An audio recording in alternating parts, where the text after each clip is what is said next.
The romantic dominates life because, Schopenhauer wrote, what is decided by it is nothing less than the composition of the next generation, the existence and special constitution of the human race in times to come.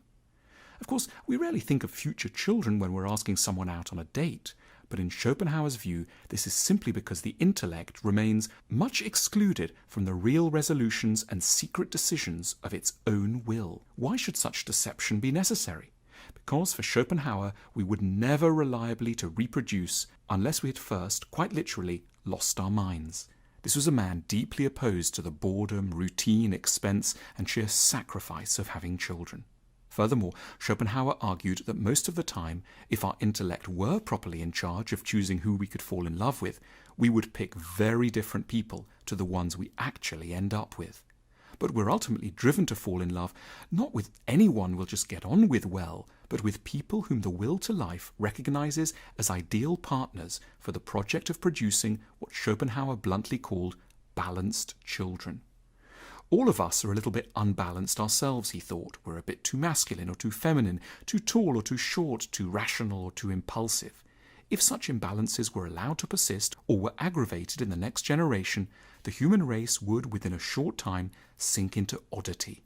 The will to life must therefore push us towards people who can, on account of their compensating imbalances, cancel out our own issues. A large nose combined with a button nose promise a perfect nose.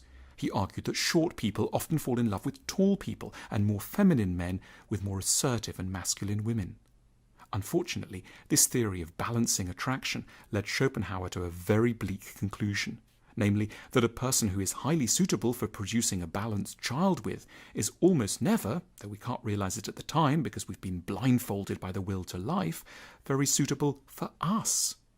We should not be surprised, he wrote, by marriages between people who would never have been friends.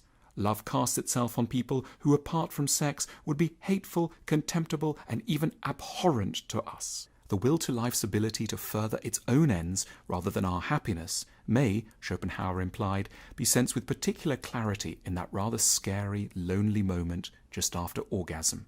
He wrote, "Directly after copulation, the devil's laughter is heard."